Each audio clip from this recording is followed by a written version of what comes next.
جس نے ہزاروں ذرے کو آفتاب بنا دیا ہے، قطرے کو سمندر بنایا ہے، بدتر کو بہتر بنایا ہے۔ سرکار طبیب ملت نے ہزاروں جاہلوں کو عالم بنایا ہے، ایک ایسا قافلہ تیار کیا ہے جو قوم کی آج رہبری کر رہے ہیں، قوم کی رہنمائی فرما رہے ہیں۔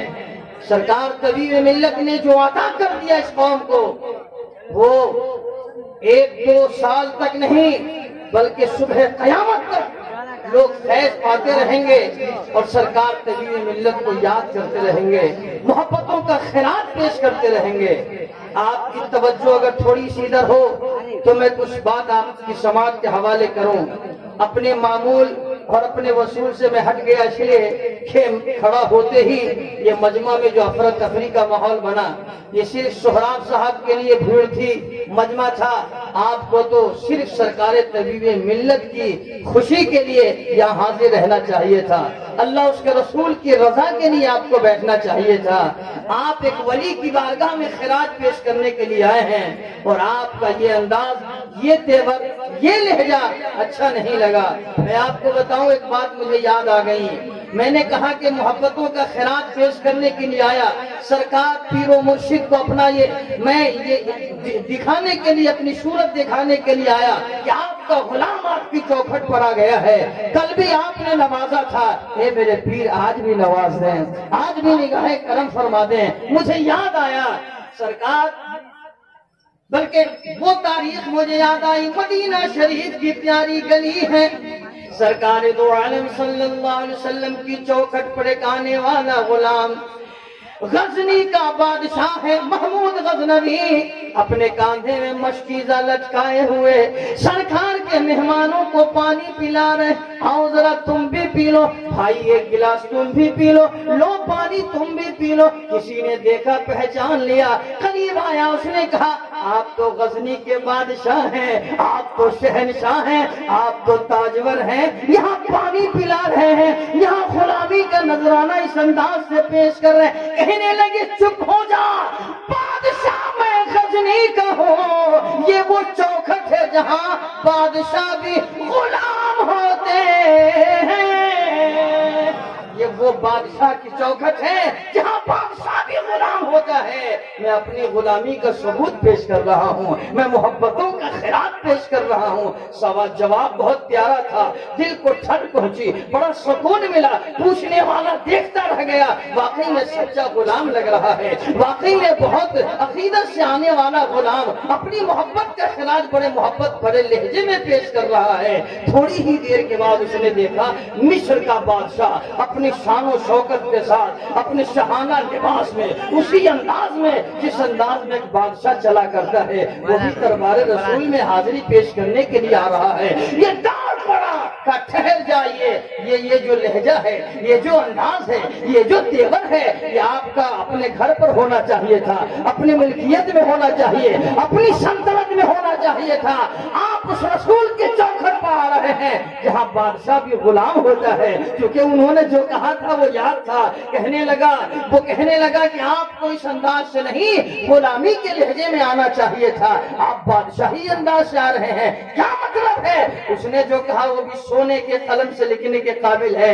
اس بادشاہ نے کہا بھائی تو نے جو کہا وہ صحیح ہے، مگر ذرا یہ تو پوچھو میں اس انداز سے آیا کیوں ہوں؟ کہا بتائیے کیوں اس انداز سے آئے؟ تو کہنے لگے کہ اصل میں یہ جو تاج ہے یہ دیا کس نے ہے، یہ جو لباس ہے عطا کیا کس نے ہے، یہ جو شان ہے یہ نوازا کس نے ہے، یہ اسی محبوب نے دیا ہے۔ میں اس لہجے میں اس انداز سے اس لیے آیا ہوں کہ جس نے عطا کیا ہے وہ اپنی آنکھوں سے دیکھ لے غلام لگتا کیسا ہے، جسے دیا ہے وہ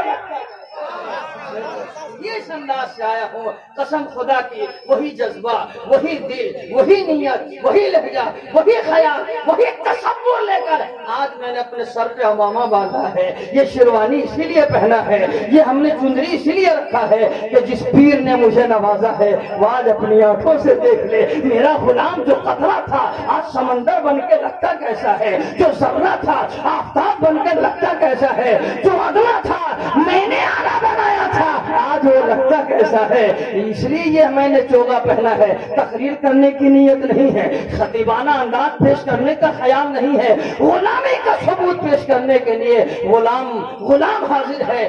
آپ کی توجہ ہو تو میں ایک دو بات کہوں۔ میرے پیر نے کتنوں کو نوازا، اللہ اللہ۔ میں سنا کرتا تھا کہ پیر کی نظر میں سب برابر ہوتے ہیں، میں سنا کرتا تھا اللہ والوں کی نظر میں سب برابر ہوتے ہیں۔ میں نے اپنی آنکھوں سے دیکھا ہے۔ آج جو بھی بات کہہ رہا ہوں یہ صرف کتاب پڑھ کر نہیں یا سن کر نہیں، جو اپنی نظروں نے مشاہدہ کیا ہے وہ چند باتیں آپ کو بتا دوں۔ میں نے اپنے پیر کو دیکھا ہے، شیخ اعظم کو دیکھا ہے، ولی کامل کو دیکھا ہے، اخلاق الاولیاء کو دیکھا ہے، میں نے اپنی نظر سے دیکھا ہے۔ آنے والا چاہے گوڑا ہو یا کالا ہو، ادنا ہو یا اعلیٰ ہو، پیسہ والا ہو، غریب ہو، محل میں رہنے والا ہو، جھوپڑی میں رہنے والا ہو، عالم ہو یا ان پڑھ ہو، ہر آنے والا میرے پیر کی نظر میں ایک نظر ہوتا تھا۔ وہ محبت سے سب کو دیکھتے تھے، پیار سے سب کو دیکھتے تھے، جس کا جو درجہ ہوتا تھا، جس کا جو مقام ہوتا تھا، اسی مقام پر اسے رکھتے تھے، اسی نظر سے دیکھتے تھے۔ میں نے کبھی یہ نہیں دیکھا آج جو آپ زمانے میں دیکھ رہے ہیں، آج جو خانقاہوں میں آپ محسوس کر رہے ہیں، کھولنے کی ضرورت نہیں ہے، اشارہ کافی ہے۔ یہ باتیں کبھی میں نے اپنے پیر کی چوکھٹ پر نہیں دیکھا۔ نذرانہ دینے والا ہو یا نہ دینے والا ہو، وہ محبت کرنے والا ہو یا نہ، بلکہ اپنے خیر بھی اگر آتا تھا تو سرکار کی بارگاہ میں، پیر و مرشد کی بارگاہ میں اس کا آنا، بس آنا اس کا تھا۔ نوازنا میرے پیر کا کام تھا، اسے بنا دینا میرے پیر کا کام تھا، اسے عطا کر دینا۔ میں نے ہزاروں کو دیکھا ہے، غیر مسلم جو بے اولاد آئے تھے سرکار نے اسے اولاد دے کے بھیجا ہے، جو مصیبت زدہ آیا تھا اس کی مصیبت کو دور کر دیا ہے، جو پریشان حال ہو کر آئے تھے ان کی پریشانیوں کو دور کیا ہے۔ میں نے یہ دیکھا ہے جو کھانے کے لیے سوچتا تھا، ایک وقت کھا کر کئی وقت فاقے سے زندگی گزارتا تھا، ایسا شخص بھی میرے پیر کی چوکھٹ پر آیا، ایک نگاہ میں کرم ڈال دی سرکار طبیب ملت نے۔ آج لاکھوں میں کھیل رہا ہے، آج کروڑوں میں کھیل رہا ہے۔ میں نے سنا تھا نگاہ ولی میں وہ تاثیر دیکھی، بدلتی ہزاروں کی تقدیر دیکھی، یہ کتابوں میں پڑھا تھا۔ آج جو بتا رہا ہوں وہ نظروں سے دیکھ۔ ایک دو باتیں اور بتاؤں آپ کو، ذرا محبت سے درود پڑھ لیں۔ اللہم صلی علی سیدنا شفیعنا مولانا محمد بارک وسلم، صلو علیہ صلاۃ و سلام علیک یا رسول اللہ یا حبیب اللہ صلی اللہ تعالی علیہ وسلم۔ ماشاء اللہ، سبحان اللہ۔ اللہ کا قرآن کہتا ہے، رب کا فرمانے علی شان سنیے، قرآن کا اعلان سنیے۔ امید کرتا ہوں ایمان مچل جائے گا، پیش کی ذرا خود مچلیے، مسکرا کر ایک بار بولیے سبحان اللہ، سبحان اللہ۔ اللہ کہتا ہے الا ان اولیاء اللہ لا خوف علیہم ولا هم يحزنون۔ سبحان اللہ۔ قرآن کا اعلان ہوا، ولی کی شان یہ ہے، ولی کا مقام یہ ہے کہ وہ نہ خوف کرتے ہیں نہ ڈرا کرتے ہیں، نہ انہیں کوئی حزن و ملال ہوتا ہے۔ اللہ کے دوست کو نہ کوئی خوف ہوتا ہے اور نہ کوئی حزن و ملال۔ یہ میں نے اللہ کا فرمان قرآن میں پڑھا۔ جب میں اپنے پیر و مرشد کی طرف دیکھتا ہوں، آپ کی شخصیت کو دیکھتا ہوں، سرکار طبیب ملت کی ذات کو دیکھتا ہوں، تو قسم خدا کی اس آیت کی تفسیر پاتا ہوں۔ اس آیت کے آئینے میں، روشنی میں آپ کا سراپا دیکھ کر یہ محسوس ہوتا ہے کہ بے شک آپ ولی کامل ہیں، آپ ولی کامل ہیں۔ اللہ نے جو ولی کی شان بیان کی ہے قرآن میں، وہ وہ پیر طریقت کی ذات میں نظر آتا ہے، وہ شان سرکار طبیب ملت کی شخصیت میں دیکھنے کو ملتی ہے۔ میں نے اپنی نظروں سے دیکھا ہے، میرے استاد محترم بیٹھے ہیں، حضور مفتی ظہیر الدین صاحب قبلہ جلوہ افروز ہیں۔ میں نے دیکھا ہے اپنی نظروں سے، کئی سالوں تک دارالعلوم ملت اسلامیہ میں رہنے کا اتفاق ہوا۔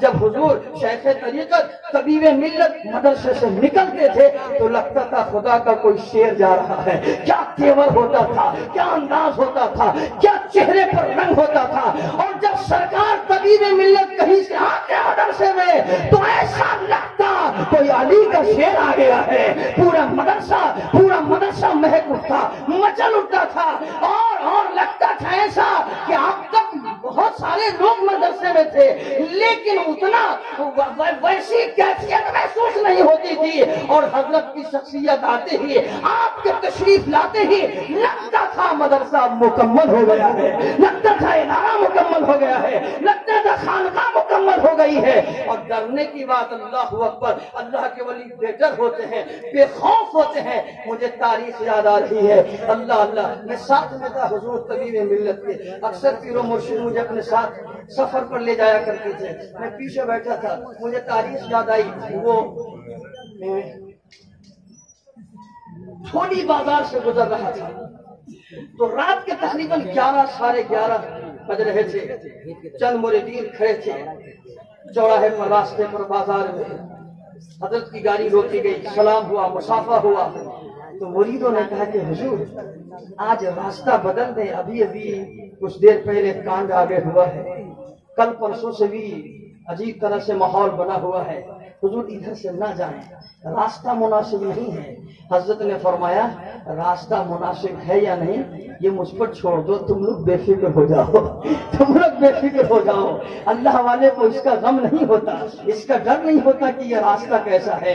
اللہ والے منزل تک جانے کا صرف ارادہ کر کے نکل جاتے ہیں، پہنچانا اللہ کا کام ہوتا ہے، منزل تک لے جانا رب کا کام ہوتا ہے۔ تم لوگ تم بے فکر ہو جاؤ، جاؤ آرام کرو، میں پہنچ جاؤں گا۔ یہ سن کر مجھے بڑا ڈر لگا، مجھے بڑا خوف ہوا۔ میں نے کہا حضور، کہا تم چپ چاپ رہو، آنکھیں بند کر لو، ذرا محبت سے بولے سبحان اللہ، کہا تم اپنی آنکھیں بند کر لو، میری پیٹھ میں سٹ جاؤ، اگر تمہیں ڈر محسوس ہوتا ہے بیٹا تو پیٹھ میں سٹ جا، سٹ کے بیٹھ جا اور آنکھیں بند کر لے، خدا شاہد ہے بس تھوڑی ہی دیر میں نے آنکھیں بند کی تھی، فرمایا بیٹا اٹھو، ارے گھاٹ آ گیا ہے، ارے اٹھو گھاٹ آ گیا ہے، گھاٹ پر پہنچ چکے ہیں۔ آنکھیں جب میری کھلی، میں نے کھولا، ڈر تو اندر سے تھا مگر جب حضرت کے پیٹھ سے اپنا سینہ لگا ڈر ختم ہو گیا تھا۔ آنکھیں بند تھی اب تک، لیکن جب آنکھیں کھولو، جب میں نے آنکھیں کھولی تو کیا دیکھا کہ سامنے گھاٹ ہے اور ملاح تیار ہے حضرت کو پار کرنے کے لیے۔ اچھا ایک بات اور تھی،